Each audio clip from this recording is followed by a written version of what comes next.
Justin Trudeau's inaugural budget, the good, the bad, and the ugly. I'm Brian Lilly with TheRebel.media. Do you remember when Justin Trudeau promised in the middle of the election campaign he'd run small deficits, $10 billion a year, just small deficits, you wouldn't even notice them? Well, it turns out that was a complete lie. We knew that about a month ago when Finance Minister Bill Morneau said the deficit for the current or the coming fiscal year would be more than $18 billion.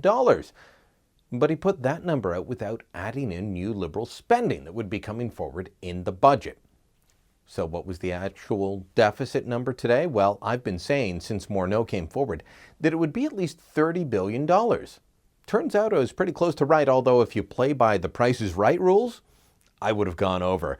I said $30 billion. What's it going to be for the 2016-2017 fiscal year if they meet their targets? $29.4 billion. Let's look at the next few fiscal years. In 2017-2018, they say that they will run a deficit of $29 billion. And by 2020-21, they will have it down to $14.3 billion.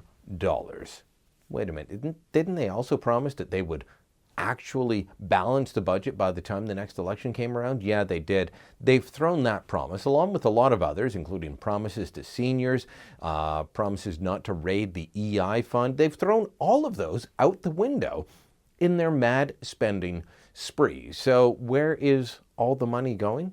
The almost $300 billion that the federal government is going to be spending in the next year? Well, it's going to a lot of places, but let's look at a couple of key areas that show you where Liberal priorities are.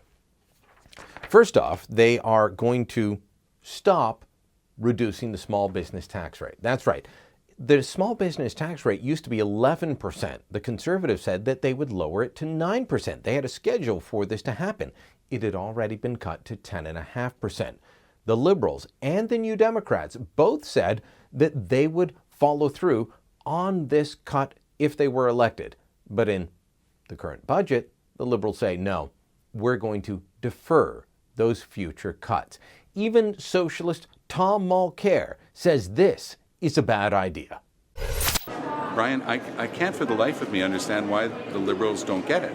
They keep talking about the fact that the economy is slowing down, that we're shedding jobs, which are both true statements. We know that the job creators in Canada are the small and medium-sized businesses. So that reduction would have allowed them to maybe consolidate part-time positions, make them full-time, maybe hire new people. And for them to be completely abandoning their own promise is frankly, for us, one of the most surprising aspects of this budget.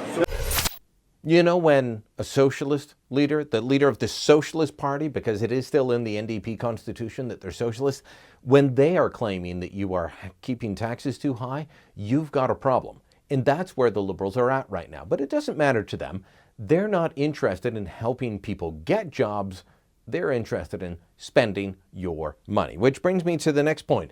They will increase unemployment insurance from a current maximum of 50 weeks to 70 weeks. That's right, 1 year and 18 weeks.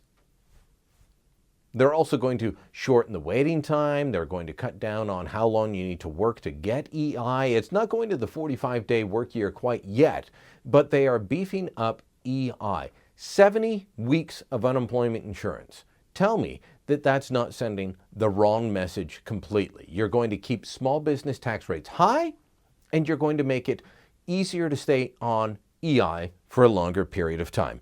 And then, here's my favorite. $675 million to the Canadian Broadcasting Corporation over the next several years. That's right.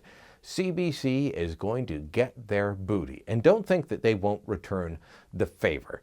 This is a budget that, well, we were promised it would be about infrastructure. It's not. It's about spending your money, and it's about spending it recklessly.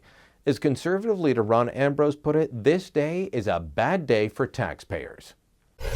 What we're seeing now is reckless spending without a job creation plan and no actual plan in the budget to return to a balance. So we know taxes will be going up. They're already going up. We know from this budget they're going up by at least $1.3 billion a year going forward. So this is not a good day for taxpayers. Taxes are going up, spending's going up. Isn't that what I warned you about? I said that Trudeau and his Liberals had embraced the whole notion of tax and spend liberalism. Liberals have been running away from that idea for decades now. They've tried to say, no, we're not tax and spend liberals, we're pragmatic liberals, or no, we're fiscally responsible liberals. Trudeau and his ilk have decided, nope, let's embrace it whole hog. We are tax and spend liberals, and that's what this budget is all about. It's about taking your money, giving it to someone else, and spending it as quickly as possible. Ambrose is right. This is a bad day for taxpayers. And Mulcair is right. This is a bad day for small businesses, the organizations that create most of the jobs. But don't worry, Trudeau doesn't think that businesses create jobs. He thinks governments do. And he's hoping that his $30 billion deficit, while keeping taxes higher, is going to increase the productivity that a small business tax cut never possibly could. Thanks for watching. Click here to never miss a Rebel update. Want even more of The Rebel? Well, click here to become a premium member.